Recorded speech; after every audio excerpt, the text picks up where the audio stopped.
É uma alegria estar aqui nesta semana, depois da festa de Todos os Santos e dos Finados. Todos os Santos. O Apocalipse nos mostra uma multidão que ninguém podia contar, de vestes brancas e palmas. A palma representa a vitória. As vestes brancas, a pureza imaculada com que eles obtiveram graças aos méritos de Jesus e ao seu próprio testemunho, à sua fé. Todos os santos, papas, cardeais, bispos, reis, políticos, mártires, monges, eremitas, mães de família, pais de família, enfim, inumeráveis. Todos eles estão lá naquela felicidade que não passa mais, com todas as lágrimas enxugadas e com toda a felicidade para sempre na visão de nosso Deus. Que no meio dos sofrimentos, no meio de tanto materialismo que nos envolve, nós tenhamos olhos para olhar para frente e para cima, para nos animarmos com tanta lealdade, tanto martírio, tanto testemunho que nossos irmãos na fé souberam dar e agora estão com seu justo prêmio. E na festa de finados devemos redobrar as orações pelas almas do purgatório, as mais sofredoras, aquelas que não têm ninguém que reze por elas, mas também pelos nossos amigos, conhecidos e parentes que lá possam estar. Eu lembro que, como não existe tempo para Deus, muitas vezes uma alma pode ser salva graças às orações que depois de sua morte foram feitas por ela. Porque Deus, que vê tudo, que tem tudo presente diante de si, já considera essas orações no momento de dar a essas almas a graça derradeira. Então não desanimemos nessas orações, nessas preces por aqueles que já faleceram e que possam estar ainda na purificação. Hoje nós vamos abordar aparições e também locuções interiores dadas a uma religiosa húngara que quis se conservar no anonimato. Não sabemos quem é essa pessoa, não sabemos o seu nome, sabemos apenas que é uma religiosa, uma consagrada. E as mensagens que foram publicadas, de acordo com o seu diretor espiritual, vão de 1954 até 1991. Essas mensagens propõem aos cristãos um caminho corredentor, digamos assim. Como ela fala, né? Uma lasquinha da cruz de Cristo ficou para vocês.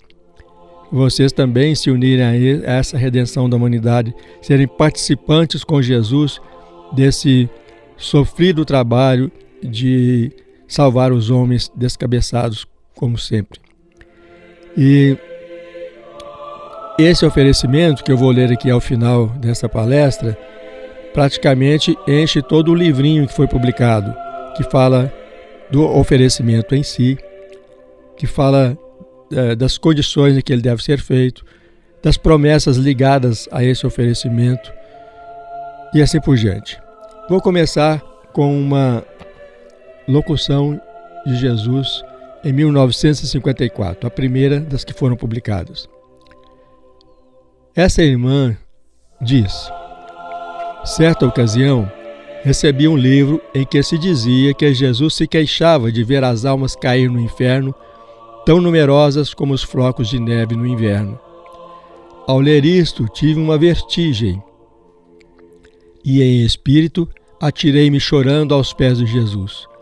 Então uma voz interior falou no fundo da minha alma assim: não chores, porque esta imagem sombria vem do espírito maligno que quer denegrir o amor misericordioso de meu Pai. Preste atenção, minha criança. Se as almas se condenassem em tão grande quantidade, meu Pai jamais teria criado o homem. Entretanto, criou-o porque queria derramar sobre suas criaturas a felicidade da Santíssima Trindade. É verdade que o homem pecou por sua desobediência. Porém, meu Pai enviou o Filho, que pela sua obediência tudo resgatou. Só caem nas trevas eternas as almas que recusam a Deus até o último instante de sua existência.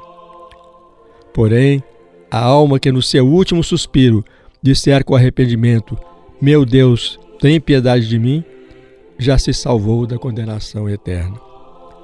Olha, minha criança, como o amor misericordioso de meu Pai se aplica igualmente às almas endurecidas nos seus pecados.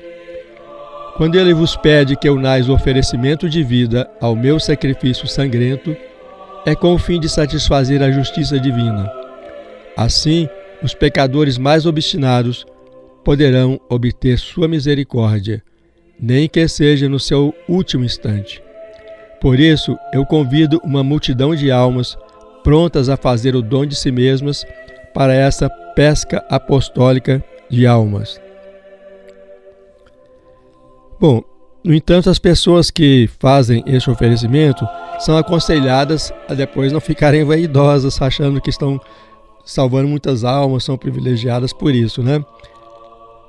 Jesus fala em 1955 para ela, ou para todos aqueles que fazem o oferecimento de vida: meus pescadores de almas, tomai cuidado para que no vosso apostolado não entrem gotas de vaidade espiritual.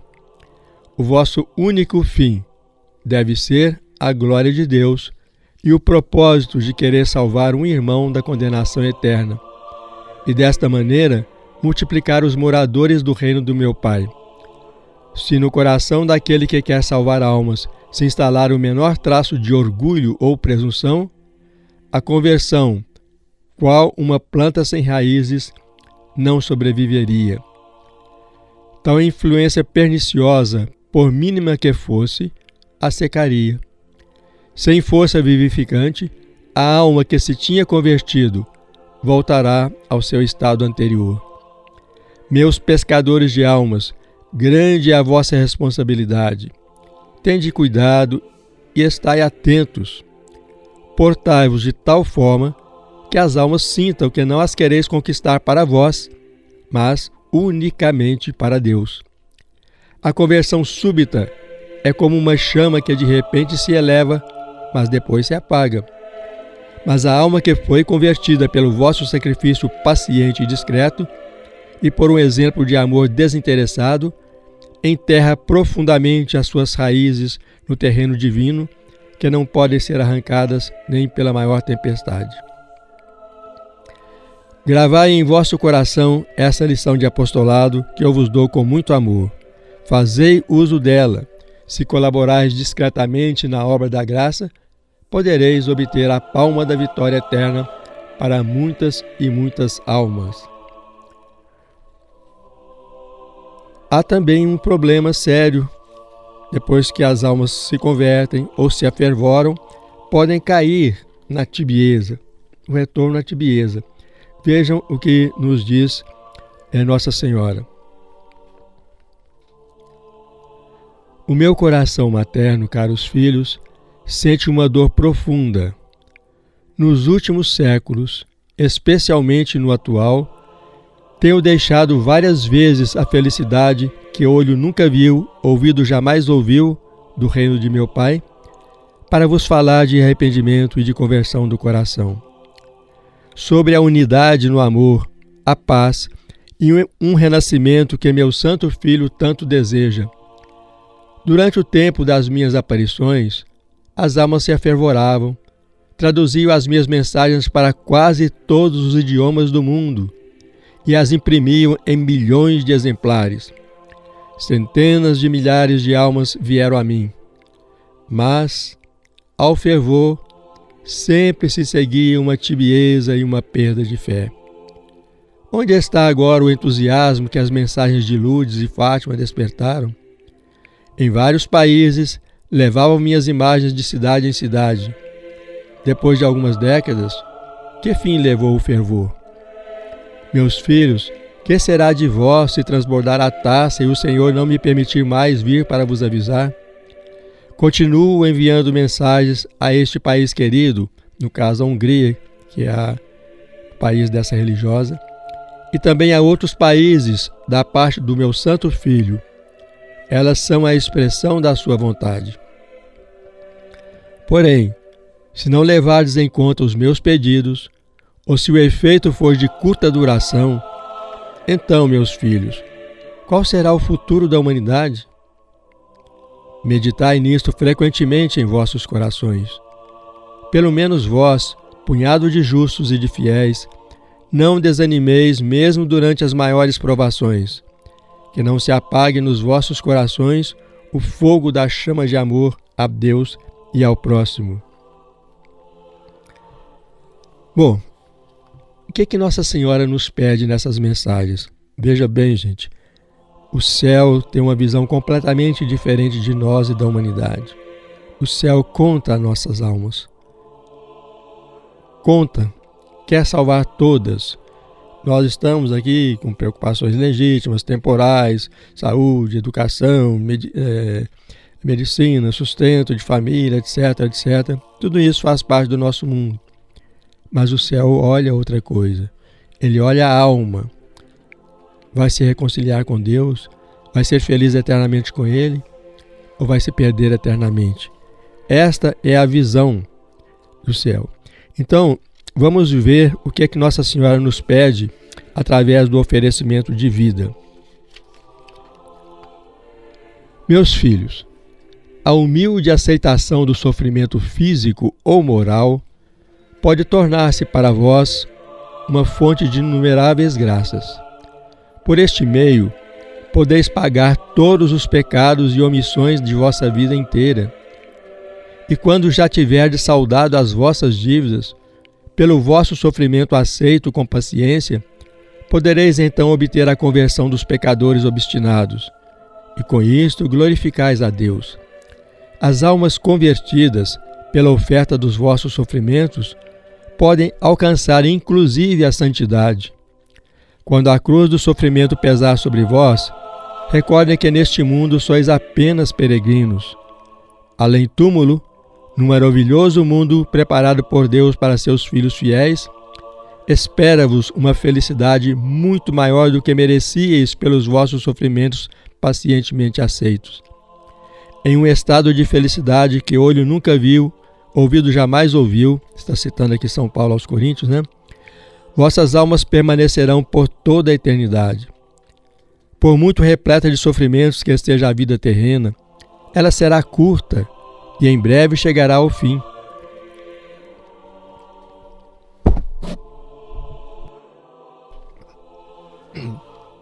Alegrai-vos, pois, mesmo no sofrimento, porque caminhais rumo ao objetivo seguro, e ao final da caminhada vos espera o terno abraço da Mãe Celeste e o amor eterno da Santíssima Trindade. Meus filhos, chamo-vos a um apostolado especial para que suportem o martírio espiritual pelos pecados alheios, para que Deus, ao preço do sacrifício de vossas vidas, realizado docilmente, possa derramar a torrente de sua misericórdia. Pensai, meus amados filhos, que podeis salvar da condenação eterna multidões incontáveis, se carregardes com paciência essa pequena lasca da cruz do meu Santo Filho. Ele vô-la dá para que, de mãos dadas com a vossa mãe, possais tomar parte na sua obra de redenção. Não peçais sofrimentos, meus filhos, porém, na humilde oferta de vós mesmos, aceitai aqueles que o Senhor vos propõe. Isso é importante, gente. Nós não saímos procurar sofrimento, né? Procurar confusão, sofrimento para nós, não. É aceitar aqueles que o Senhor nos propõe através dos eventos de nossa vida. Continua Nossa Senhora. Amados filhos, ardei de zelo, abrasai-vos do desejo de ajudar aos que sofrem na prisão do pecado. O cárcere, a prisão, muitas vezes oferece ocasião para recuperar a verdadeira liberdade que é a ressurreição da alma. Ressurreição aqui entre aspas, né? Para dizer que é a alma que volta ao estado de graça. Os verdadeiros prisioneiros são, pois, os pecadores. Eles, de fato, são mais dignos de compaixão, porque às vezes nem compreendem que estão presos e, por isso, não procuram aquele que os libertaria. A obscuridade, a cegueira da alma, é mais lamentável que todas as prisões escuras. São estas almas que eu quero resgatar. Como elas, por si mesmas, não querem libertar-se para que eu possa salvá-las, tenho necessidade do sacrifício de meus filhos fiéis, dos seus sofrimentos e das suas provações sofridas com paciência. Quero uni-las aos tesouros do meu Santo Filho e salvar não só os que vos são caros, mas também uma multidão de almas das trevas eternas, inclusive aquelas que deverão nascer ainda até o fim do mundo. Meus filhos, dai-me tudo, e eu darei tudo ao meu Santo Filho, acrescentando a minha oração de intercessão, porque eu sou a Senhora que resgata os que estão no cativeiro do pecado. Além disso, nós temos ainda outras recomendações a respeito de sofrimento. Vejam bem, na festa da Nossa Senhora da Candelária, em 1969, a Santíssima Virgem deu esta mensagem para aqueles que oferecerem sua vida. Meus filhos que fizestes o oferecimento de vida, também um dia chegará para vós a festa da vossa apresentação na Jerusalém Celeste. Esforçai-vos para seres espiritualmente cada vez menores, até o ponto de pequenas crianças, porque nesse grande momento, vossa Mãe Celeste poderá tomar-vos nos braços para apresentar-vos à Santíssima Trindade. E Jesus acrescenta: meus filhos, meus apóstolos junto comigo, as almas têm uma grande necessidade de sofrimentos de vós, que vós aceitais. São-lhes mais necessários que os medicamentos para os doentes. Vejam bem, os nossos sofrimentos aceitos em agradecimento à vontade de Deus, gente, são para estas almas, ou para muitas almas, mais necessárias que os medicamentos para os doentes. Eu não posso tirar a cruz dos vossos ombros, ainda que às vezes estejais abatidos debaixo dela, porque se eu a retirasse, interromper-se-ia o processo de salvação das almas, e eu deveria deixar perder aquelas que ainda podem ser salvas.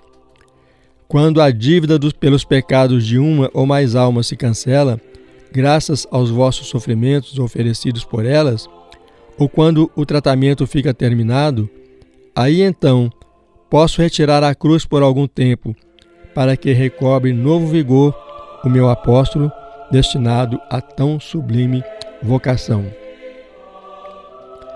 Uma palavra especial Nossa Senhora dirige para as mães que sofrem por causa de seus filhos. Vejam que bela mensagem. É esta de 20 de maio de 1986. A Virgem Mãe. No coração de muitas mães arde a dor.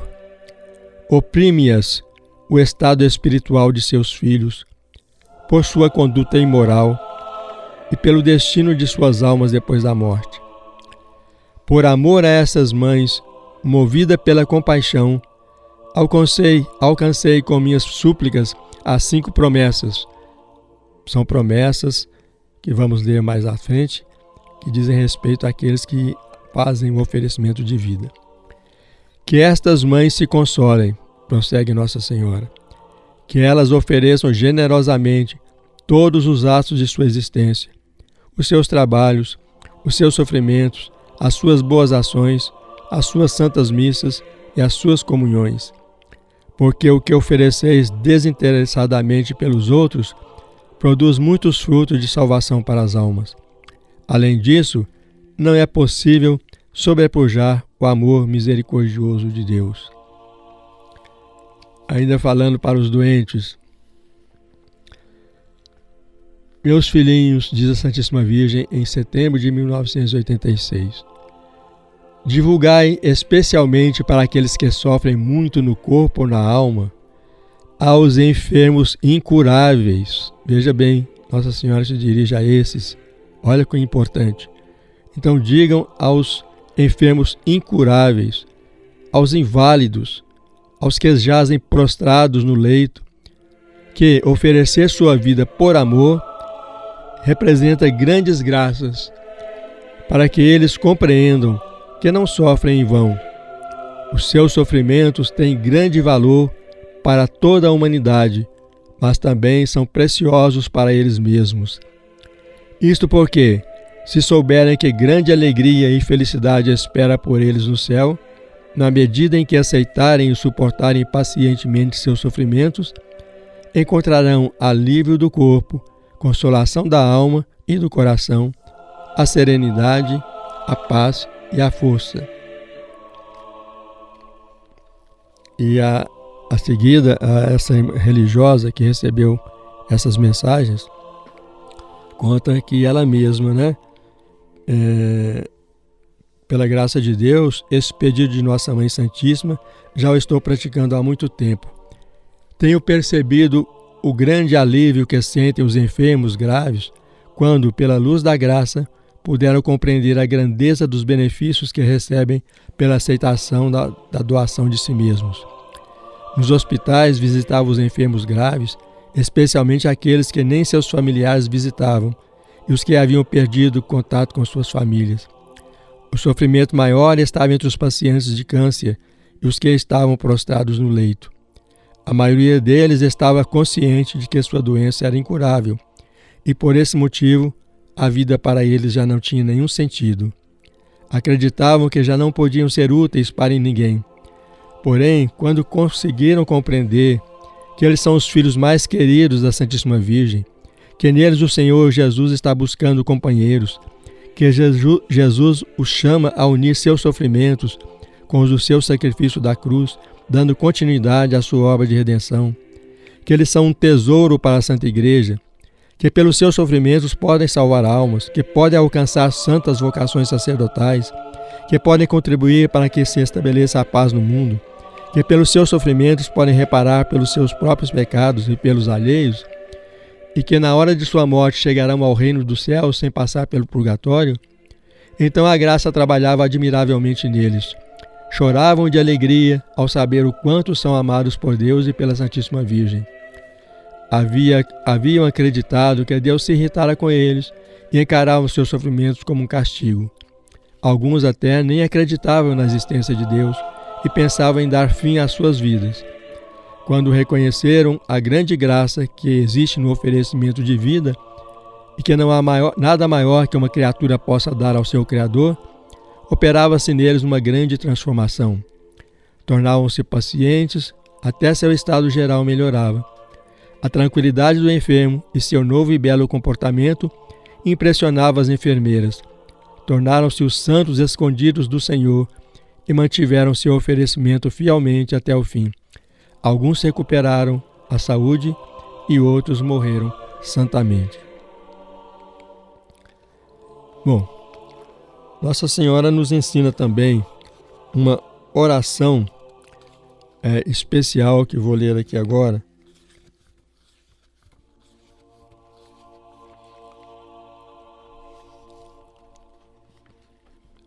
Aos enfermos. Acabamos de falar, no efeito prodigioso de paz, tranquilidade e felicidade que mesmo na enfermidade pode vir daqueles que aceitam a vontade de Deus e consagram a sua vida a Ele. Nossa Senhora ensina esta oração para os enfermos. Meu Jesus, eu sei que tu me amas, porém aquele que tu amas está doente. Se é possível, afasta de mim este cálice de sofrimento, mas acrescento também o que disseste no Horto das Oliveiras: faça-se a tua vontade e não a minha. Fortalece-me e consola-me, meu Jesus. Virgem Santíssima, Mãe Nossa, saúde dos enfermos, roga por mim diante do teu Santo Filho. Amém. Que bela oração, Curta, simples, mas diz tudo. Na verdade, é uma confirmação da oração do próprio Jesus no Jardim das Oliveiras, antes de ser preso.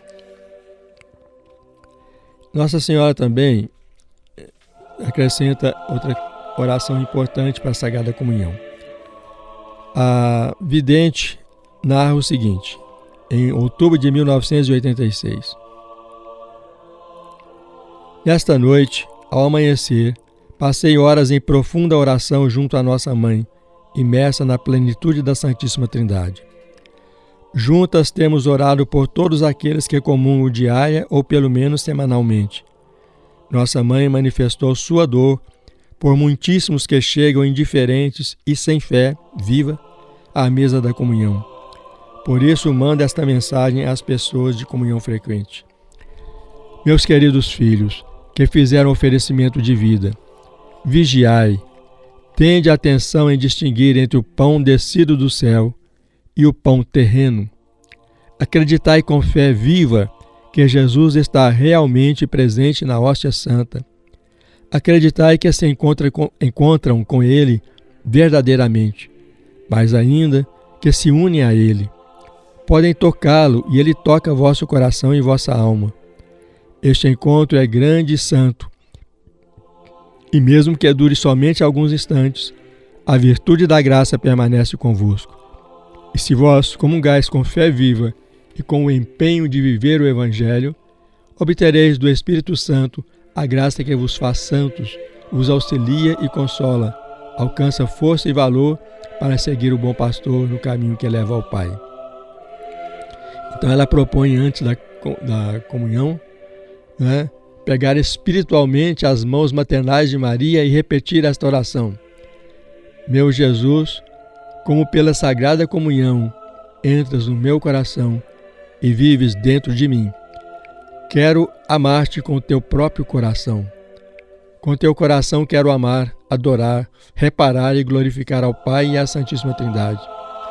E porque unido a ti me sinto capaz de tudo, com tua incansável paciência, quero andar à procura das almas.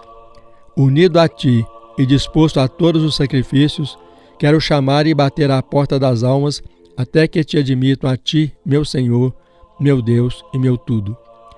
Coloco-me também ao pé da cruz, junto à Mãe Dolorosa, a fim de que, unido ao seu coração maternal, eu também te entregue tudo o que pedes, tudo o que queres.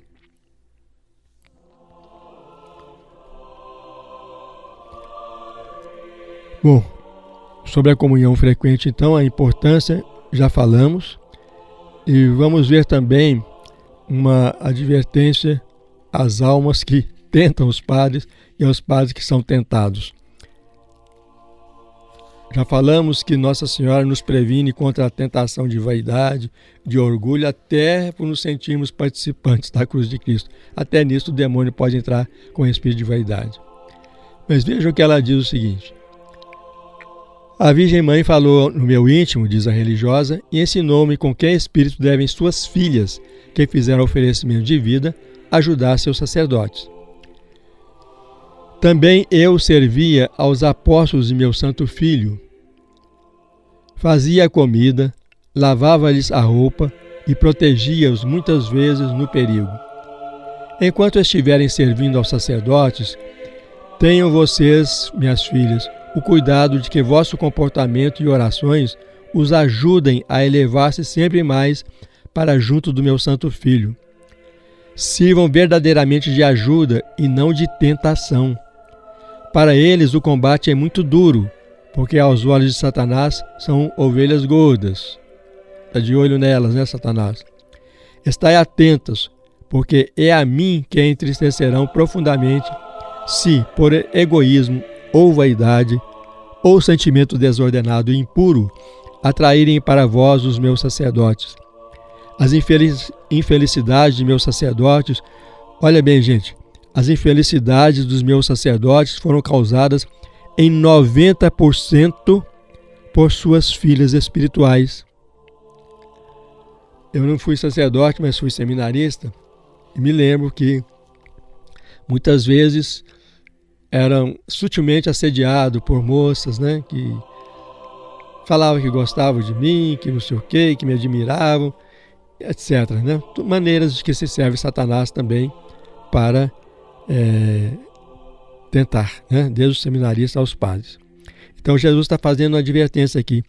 Há quantas moças que fazem ações na igreja, que ajudam os sacerdotes, ajudam nos trabalhos da igreja, ajudam nas pastorais, e muitas vezes se deixam atrair por um padre ou são causa de tentação para eles.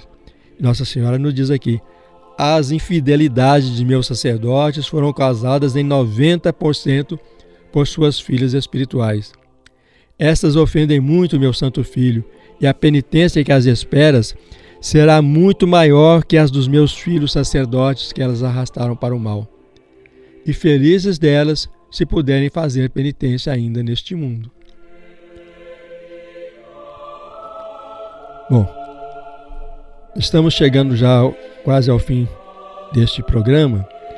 Eu quero mencionar algumas referências que Nossa Senhora faz às suas aparições anteriores. Já falamos em Lourdes e Fátima, e aqui ela diz o seguinte: meus filhos, durante minhas aparições em Fátima, eu prometi: por fim, o meu imaculado coração triunfará. Desde então, passaram-se décadas e a vitória está tardando. Por quê? Tarda a conversão. Em lugar da conversão, está crescendo o pecado em dimensão desmedida. Veja, ela falou isso em 1987, de lá para cá, o que é que nós estamos assistindo, hein, gente? Desconstrução do ser humano, teologia de gênero, né? Teologias quase ateias e assim por diante, né? Imoralidades crescendo de todas as formas, violência às leis naturais e assim por diante. Para o contra-ataque, não há suficientes sacrifícios. Considera-se duro ter que se sacrificar em favor dos outros, mas não há amor maior do que esse.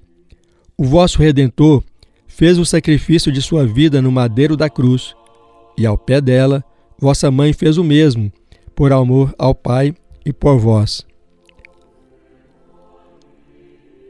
Nós cumprimos a vontade do Pai com o dom total de nós mesmos. Por amor ao Pai, a lança fez derramar as últimas gotas de sangue e de água do coração traspassado do meu filho, ao passo que o coração da vossa mãe foi transpassado pelo punhal da dor ao pé da cruz, quando, em espírito, tornou-se vossa mãe, devolvendo-vos a vida. O desejo ardente de restabelecer entre o Pai e os homens a aliança que havia sido rompida pelo pecado da desobediência consumia meu filho. O desejo ardente de obedecer ao Pai, unida ao meu santo Filho, também consumia a alma da vossa mãe. Ó meus filhinhos, não poderíeis também vós unir-vos a este santo desejo? Refleti nas palavras do meu santo Filho na Sagrada Escritura: há numerosas moradas na casa de meu Pai. Quantos sacrifícios não fazeis vós para conseguir a morada terrestre, não é mesmo? Nem vos censuro, porque isso é necessário. O homem também é feito de carne. Mas eu insisto, ele não é feito unicamente de corpo, mas também tem uma alma. Não podeis consentir em algum sacrifício por aquela morada lá de cima? Vossa morada da terra passará, a do alto durará eternamente. Refleti isto no fundo dos vossos corações, vós que comungais diariamente ou cada semana, vós, meus filhos da Santa Igreja, e vós, meus filhos de toda a terra. Segui o meu Filho na sua obra de redenção, para que, em vista de tantos pecados, essa obra prossiga em vós, para que haja paz no mundo e se realize a vitória do meu coração imaculado. Se o número dos que fazem o oferecimento de vida se multiplicasse, encurtar-se-ia o tempo de espera e a luz da paz raiaria sobre a terra.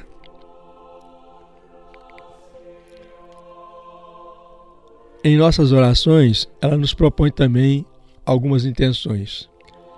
Meus queridos filhos, em mensagem de 1988, convoquei aqueles filhos que amam a Deus e a seus irmãos com amor de mártires para que ofereçam suas vidas, porque somente o amor que se esquece de si mesmo é capaz de dar a vida por outros com o fim de realizar as santas intenções.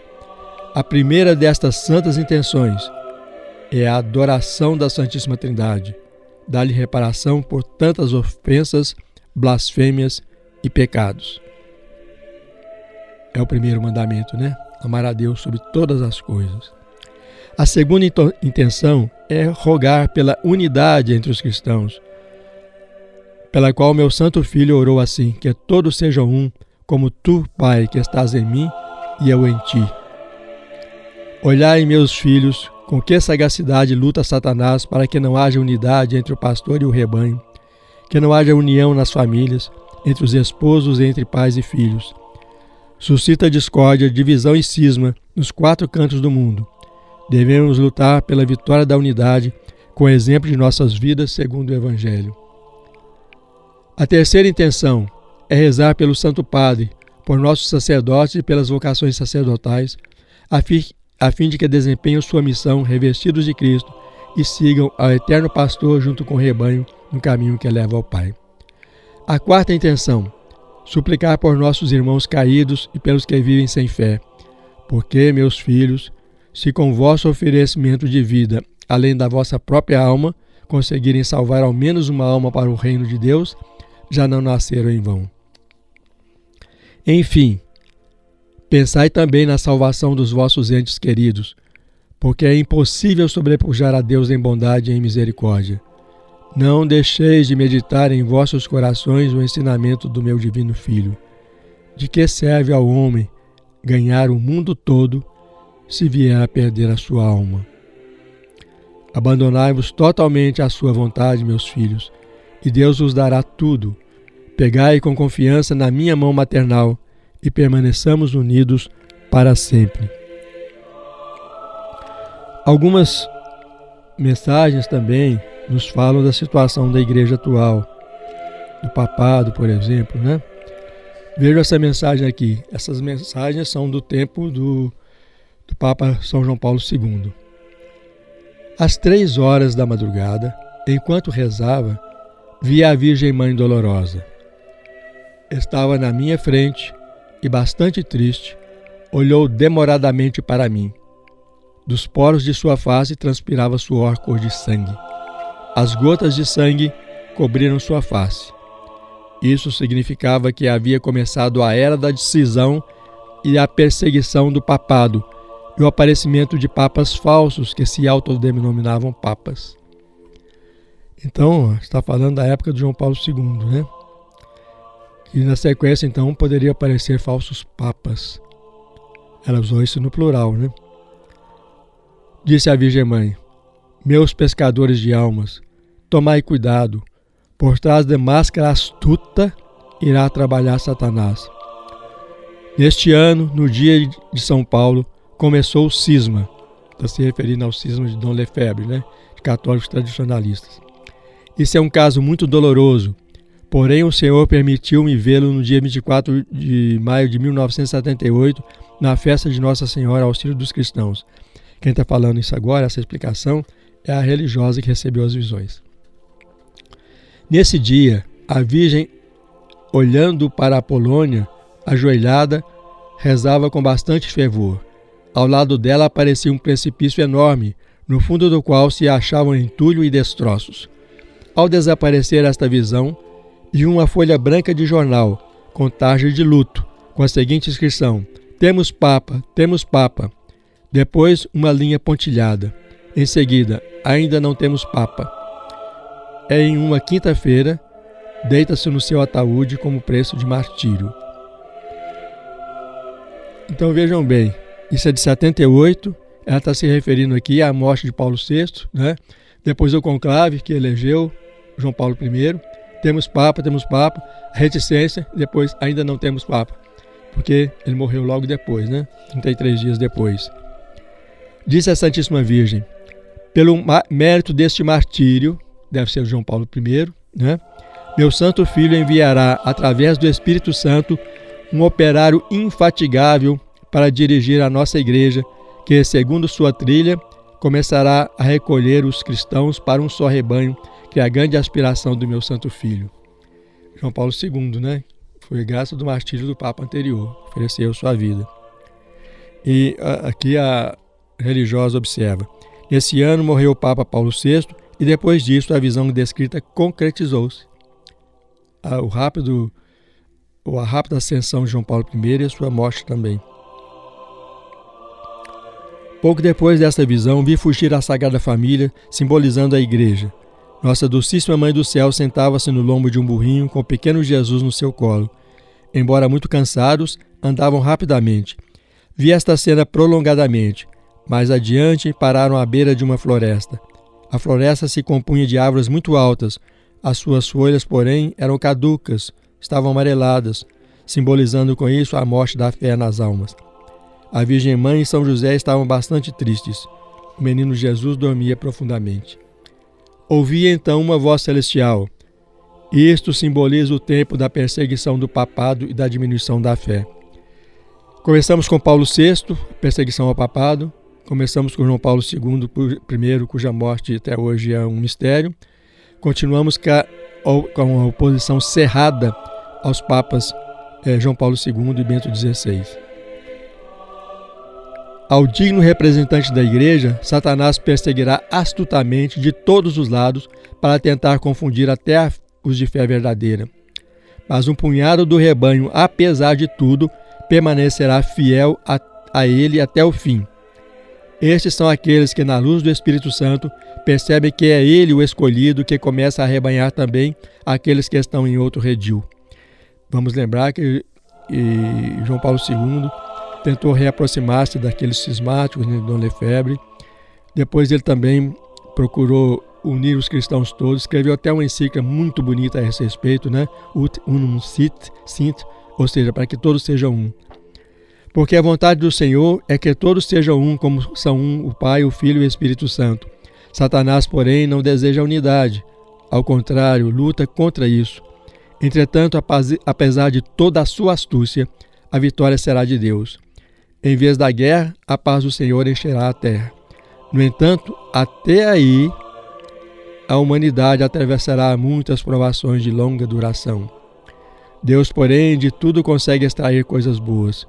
Sabeis suportar, para que haja paz no íntimo de vossas almas. E haverá muitas profecias falsas. Estai atentos, porque até profetizarão nomes e brações sobre o Papa seguinte. Esses falsos mestres bem gostariam de ver morto o atual Papa, digno representante de Cristo. Aqueles que tanto se opuseram a João Paulo II, né? Teólogos, bispos, muitos bispos da Europa, inclusive, cardeais, etc. Meus pescadores que se ofereceram a Deus, não escuteis aqueles falsos mestres, os quais pretendem convencer-vos que tipo de alimentos deveis preparar para o tempo de provações e com que deveis iluminar. Vós apenas deveis amar e procurar a unidade. Rezai, reparai e confiai sem medo. O próprio Senhor cuidará de tudo e fortalecer-vos-á naqueles dias dos tempos mais difíceis que virão. A entrega de vocês e a esperança darão um gigantesco alívio, porque o poder e a vitória estão na mão de Deus. De todos esses sofrimentos, Ele tirará o melhor fruto. Filhinhos do oferecimento de vida do Senhor, prestai atenção. Nunca será o representante de Cristo na terra aquele que divulga a si mesmo. Vós deveis apenas rezar fervorosamente pelo Santo Padre que hoje vive, está se referindo no caso aí a João Paulo II, né? Que é o substituto de Cristo na terra, cujo sangue já correu na terra de Roma, que ele é atentado contra ele. Para permanecer em vida, tantas almas de coração reto oraram comigo, e essa oração encontrou resposta de Deus. Agora, porém, ele carrega com abnegação a sua cruz de martírio espiritual provocada pelos ataques hostis.